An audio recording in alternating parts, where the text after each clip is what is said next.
Close your eyes for a moment and listen, not to the world, but to the quiet river running through your own mind. That river carries your fears, your dreams, your memories, and your whispers of hope.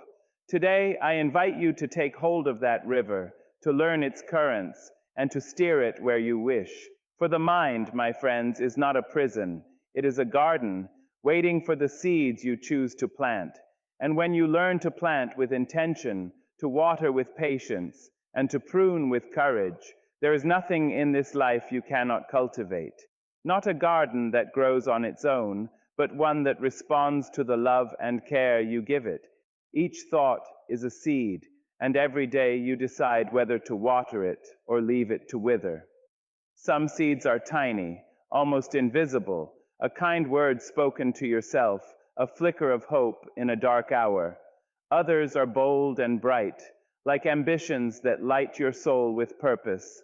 And some, if left unchecked, are weeds of fear and doubt, creeping quietly until they threaten to overrun the flowers you have so carefully planted. The choice of what to nurture lies in your hands alone, and that is the power of being the gardener of your own mind. You may find that your mind is restless, a tangled wilderness of memories, regrets, and worries. Do not despair, for even the wildest gardens can be tamed. Begin by noticing what you have planted in the past. What thoughts have you fed? Which seeds have been left to starve? Awareness is the first step, and without it, the mind continues to grow unattended. But once you see clearly, once you name the thoughts that no longer serve you, you begin the sacred act of pruning. Let go of the weeds, not with anger, but with gentle resolve. Make space for the seeds that honor your dreams, that speak of courage, that radiate love. And here is the quiet miracle. Your mind responds to what it is given. Water fear with attention, and it will grow. Water hope, and it will blossom. Speak kindly to yourself as you would to a child learning to walk, for words are sunlight to the soul. The thoughts you nurture shape your perception, your choices, and the life you build. There is a rhythm to this gardening, a rhythm that requires patience. Some seeds take time to sprout, some bloom quickly, and others demand the harsh winters of doubt before revealing their full splendor. Trust the process and trust yourself. Remember, being a gardener of your thoughts is not a one-time act, but a lifelong practice. Each morning you may awaken to chaos or calm. It is yours to cultivate. Take a moment to breathe, to center yourself, to plant a seed of gratitude before the day stretches its long arms around you. Tend to your mind as you would a sacred garden. Celebrate small blooms, the quiet victories of positive thoughts taking root.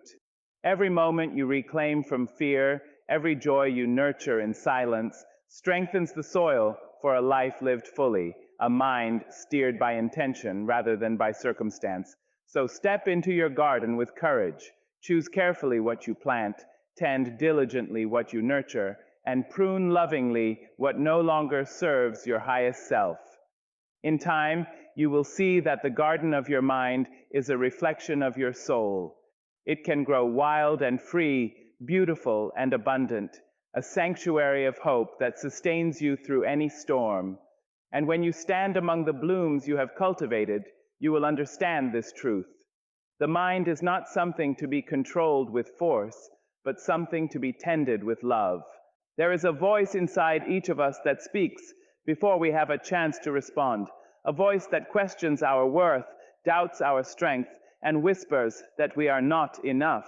It is quiet at first, barely audible, but over time it grows louder, sharper, demanding attention. This is the inner critic, the relentless companion that measures every step you take against a standard that is often imagined unfair and cruel. Yet hear me now, that voice is not your master. It is a shadow, a reflection of fear, not the essence of who you are. And just as the sun can dissolve a shadow, your awareness and compassion can quiet the harshest criticisms of your own mind. To silence the inner critic, you must first listen. Not with fear, not with resistance, but with curiosity. Understand its language. What does it say, and why does it say it? Often the critic speaks from old wounds, past failures, or the echoes of voices that once doubted you. By naming it, by seeing it clearly, you strip it of its unseen power. You begin to realize that it is separate from your truth, a passenger on the journey of your life, not the driver. And in that realization, a quiet strength emerges, a recognition that you have always held the reins, even when it felt like you did not. Then respond with kindness. Counter its harsh judgments with gentle truth. When it whispers that you are not capable, remind yourself of the times you rose when others expected you to fall. When it insists that you are unworthy, recall the love you have given, the hearts you have touched, the victories, both large and small, that are yours alone. Speak to yourself as you would to a dear friend, with encouragement, patience, and understanding. The critic thrives on silence and fear, but it cannot withstand the warmth of your compassion, the clarity of your self-respect. You may find that the critic does not disappear overnight. It may return, stronger at times, insisting on its voice in moments of doubt. This is natural, but each time you meet it with patience, each time you refuse to let its words define your reality, you strengthen the part of you that is resilient and whole.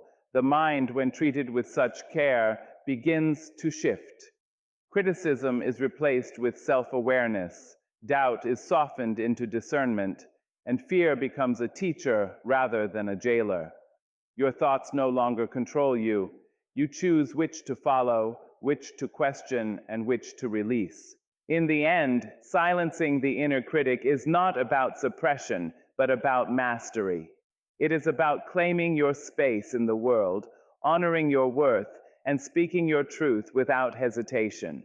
It is about transforming the loudest, harshest voice inside into a gentle guide that reminds you not of your failures, but of your infinite capacity to grow, to love, and to rise. And when you learn to walk through life with this quiet confidence, you realize a remarkable truth. The only approval you truly need is your own, and the only voice that can ever truly define you is the one that speaks with courage and kindness from within. Every moment of your life offers a crossroads, though you may not always see it. A thought arises, a feeling stirs, an impulse whispers in your ear, and in that brief instant, you have a choice. You can follow the path of fear, anger, or despair, or you can step onto the road of courage, compassion, and hope. The power of choice is both simple and profound. It is the quiet authority you hold over your own mind, the freedom to shape your experience, to determine how you respond to the world around you. It is not always easy, for the mind has been trained by habit and circumstance to react unconsciously, to follow the grooves of old patterns. But each time you pause, each time you recognize that you are not your impulses, you reclaim a little more of your sovereignty. To harness this power, begin with awareness. Notice the moments when your mind is tugged by negativity, when your heart leans toward resentment, when your spirit hesitates in doubt. These moments are invitations, not punishments. They are opportunities to practice the art of conscious choice. You may not control every event, but you can control how you meet it. You may not erase every challenge, but you can choose the lens through which you perceive it. And in this act of choosing, you step into your own authority, into the recognition that your life is not merely happening to you, it is being co-created by the choices you make with each passing thought. Choice also demands courage, for it is easier to drift with old habits than to steer against the current. It is easier to respond with anger, to retreat into fear, to replay the same stories that have bound you for years. Yet each time you choose differently, you carve a new path, one that reflects the person you aspire to become.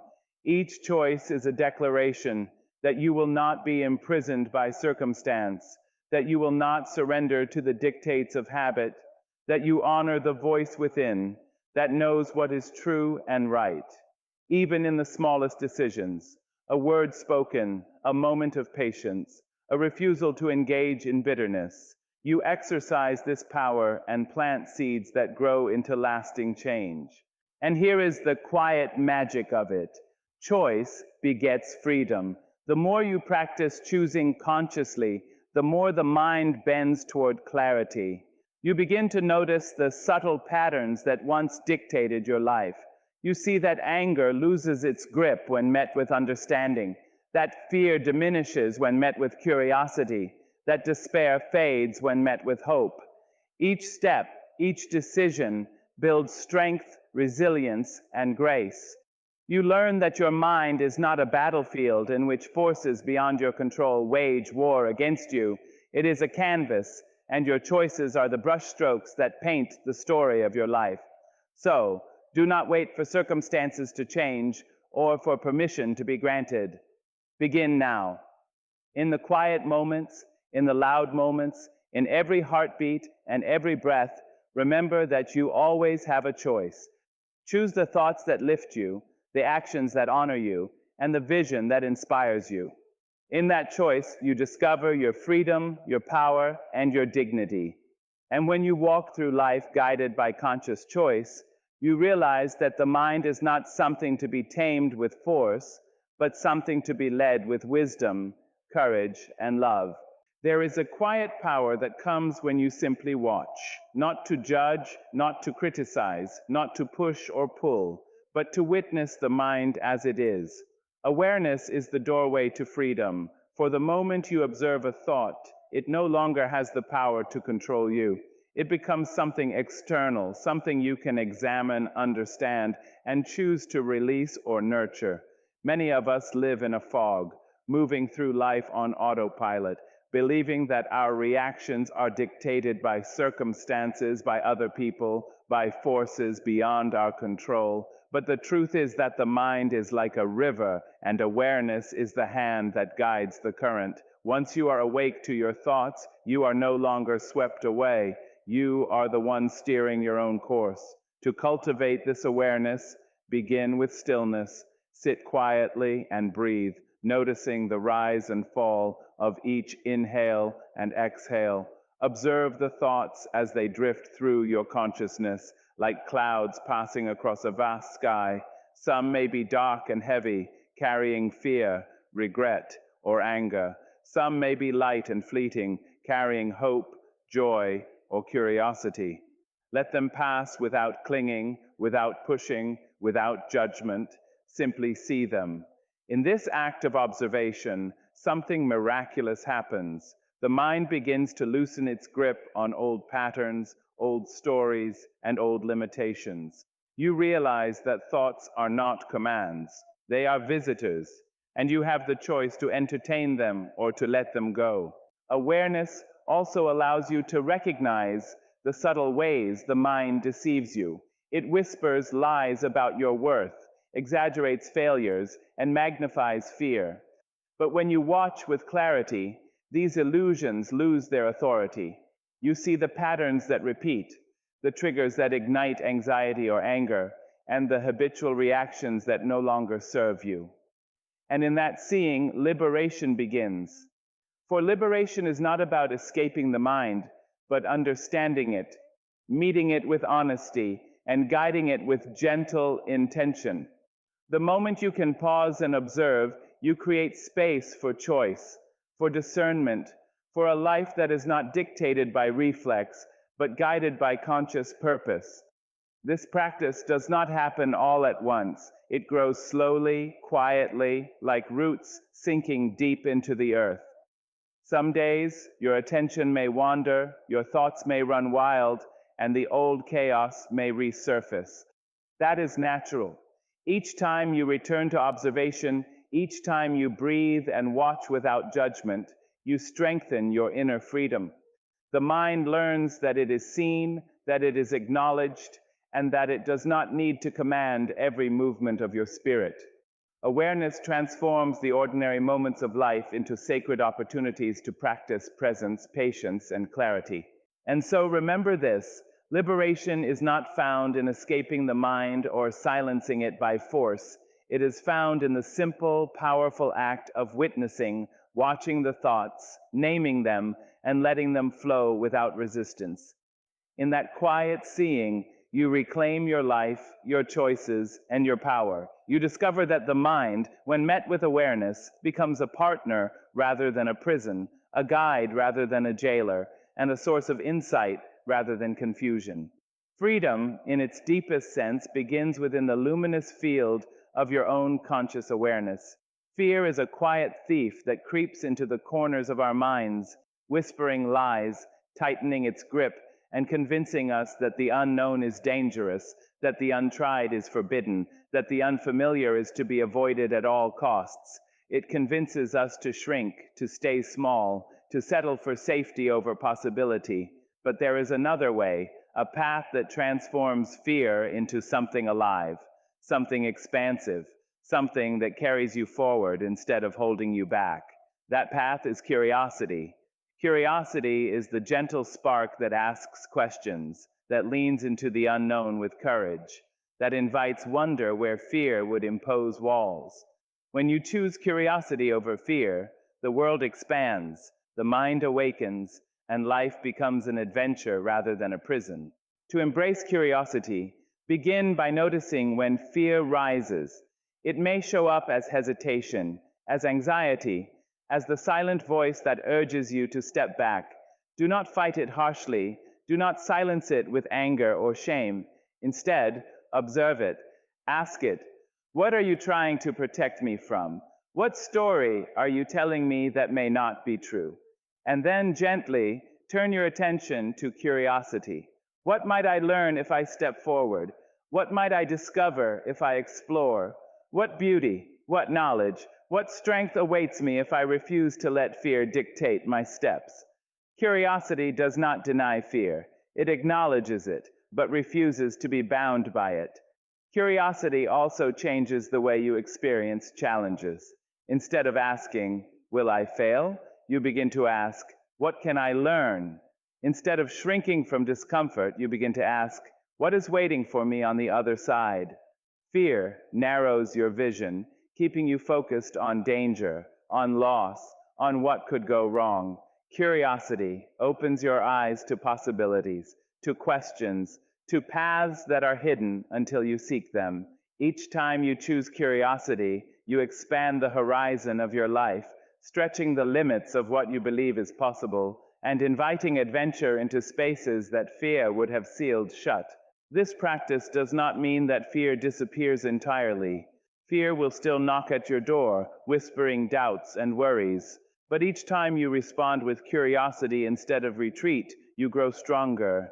You begin to see that fear is not your enemy. It is a companion, a signal, a teacher, guiding you to places that matter most. The more you meet fear with the questions of curiosity, the more your world expands. You notice opportunities where once there was hesitation, insights where once there was confusion, courage where once there was paralysis. Life becomes a series of discoveries, each step forward fueled by wonder rather than worry, by questions rather than restraints. And in the end, the choice is yours. You can allow fear to shrink your mind, your heart, your life, or you can meet it with curiosity, allowing it to become a doorway rather than a wall. Step into the unknown with open eyes and a willing heart. Ask, explore, imagine, and seek. In doing so, you discover that life is not meant to be lived in smallness or silence, but in the bold, radiant, ever-expanding dance of curiosity.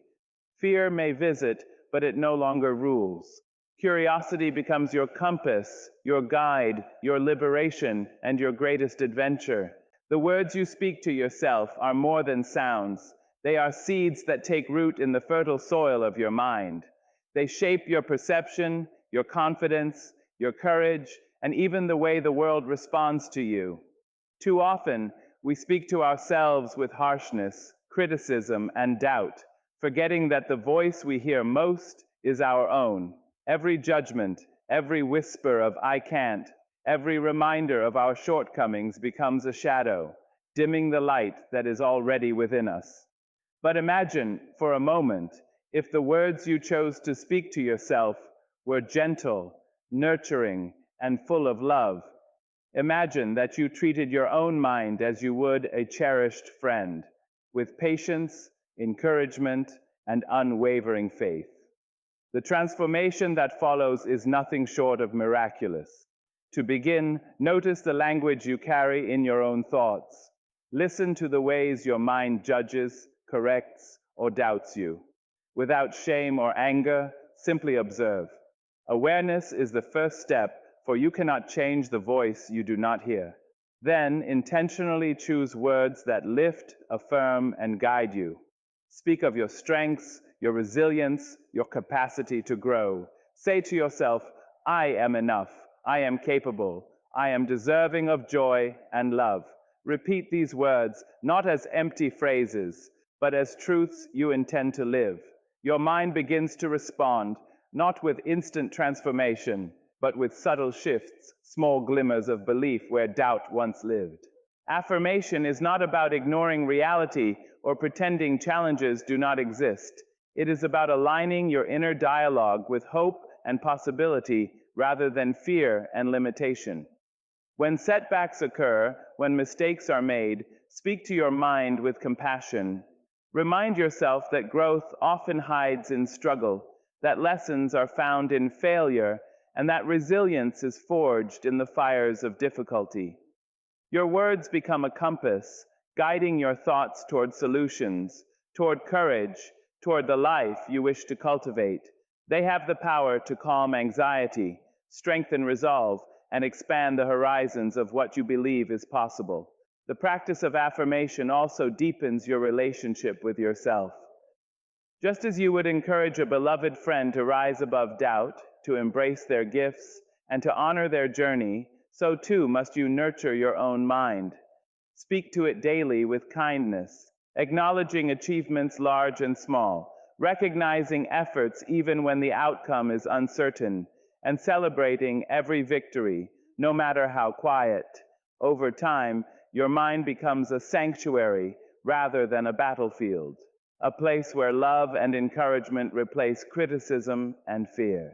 Your thoughts begin to shape not only your perception of yourself, but also your experience of the world around you. And in the end, speaking to your mind with affirmation is an act of love, courage, and empowerment. It is a daily declaration that you deserve respect, compassion, and joy, that your mind is not a place of tyranny, but a garden to be tended with intention. When you embrace this practice, you begin to see the profound truth.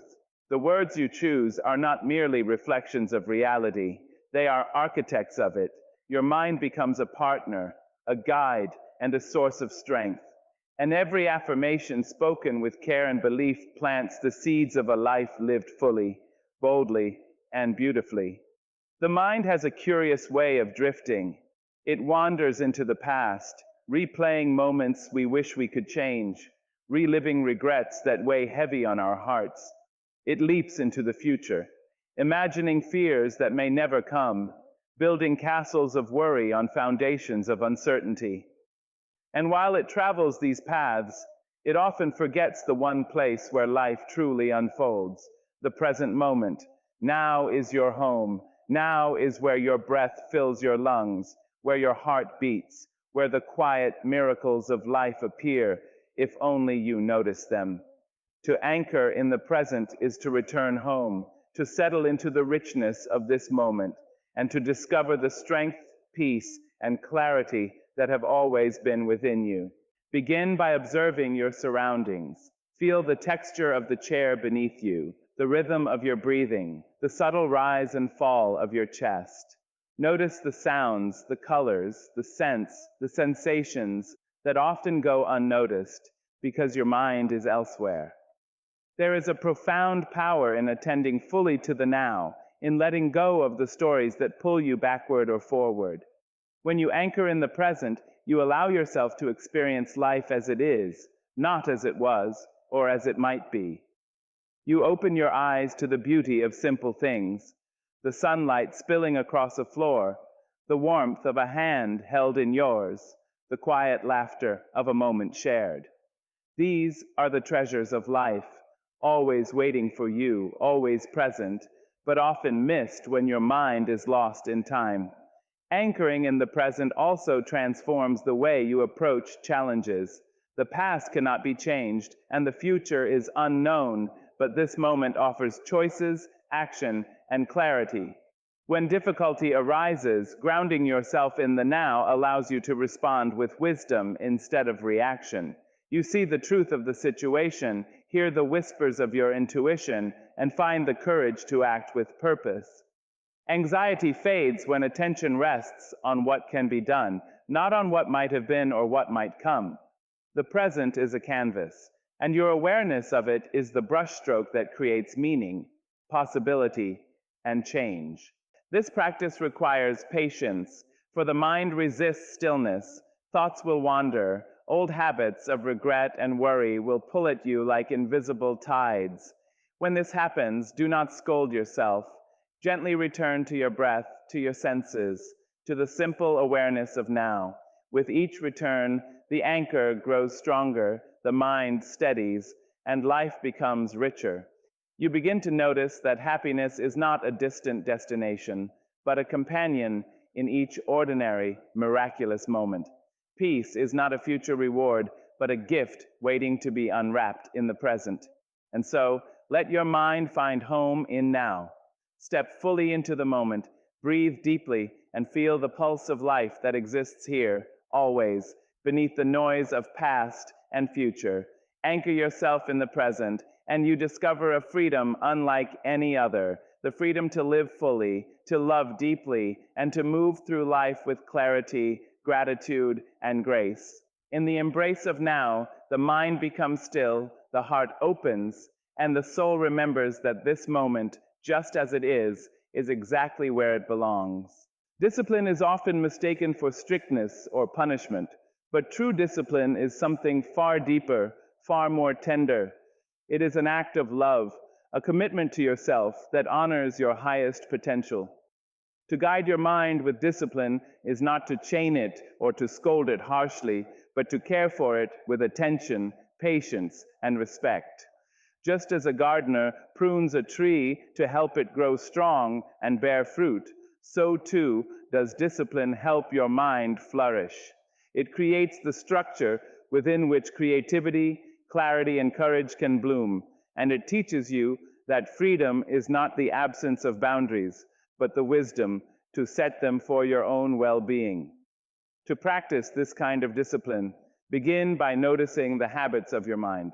Where does it wander unhelpfully? Which thoughts pull you into doubt, anger, or despair? Do not judge yourself for these wanderings. Instead, see them as opportunities to act with care. Every time you redirect a thought from negativity to possibility, every time you replace worry with intention, you are exercising discipline as an act of compassion. It is not punishment for thinking wrong, but a gentle guidance toward thinking well. You are saying to yourself, in wordless understanding, I love you enough to help you grow, to help you rise, to help you be free. Discipline also requires consistency. It is not a single act, but a practice that unfolds in moments, one after another. Each time you sit with your mind, focus your attention, and choose your thoughts with intention, you are strengthening the muscles of self-mastery. Some days, this will feel effortless, like a river flowing naturally in its course. Other days, it will feel heavy, like dragging stones uphill, as old habits resist change. Be patient with yourself in both. Compassion is not only about easing the path, but about walking steadily alongside yourself, guiding, correcting, and encouraging with gentle persistence. There is a profound beauty in recognizing that discipline is not punishment, but love. It is the understanding that your mind, like your body, requires care and training to function at its best. It is choosing to rise early, to nurture your thoughts, to practice mindfulness, to speak kindly to yourself, to confront fear with courage, and to return again and again to the present moment. In every deliberate action, discipline becomes a declaration that you are worthy of growth, of clarity, of joy. that you deserve a mind that serves you rather than limits you, that you are capable of steering your life with purpose and intention. And so remember that discipline is not harshness, but devotion. It is the tender hand that guides the mind without breaking it, the steady voice that whispers encouragement even when the path is difficult, the quiet love that shows you how to be both gentle and strong. In practicing discipline as compassion, you discover a freedom deeper than mere indulgence or laziness could ever bring. You learn that true mastery of the mind is not a battle, but a partnership, and that the act of guiding yourself with care is one of the most profound forms of love you can give to your mind, to your spirit, and to the life that is waiting for you to claim it fully. The mind is a theater, and imagination is its stage. Every thought you nurture, every image you hold within, is a rehearsal for the life you are about to live. To visualize is not daydreaming, it is intentional creation. It is the sacred act of seeing yourself as whole, capable, and radiant before the world confirms it. When you close your eyes and allow yourself to feel the life you long for, you give your mind a blueprint, a map that guides your actions, your decisions, and even your spirit. What you imagine with clarity, you invite into existence. What you see with conviction, you begin to live. Begin by creating space for stillness. Sit quietly, breathe deeply, and allow your thoughts to settle like leaves floating on a calm lake. Then let your imagination rise, not in vague fragments, but in vivid detail. See the life you desire as though it is already unfolding. Hear the sounds, feel the textures, smell the air, and taste the joy that this life brings. Notice not only the achievements, but the feelings that accompany them, the pride in your work, the love in your relationships, the peace in your heart.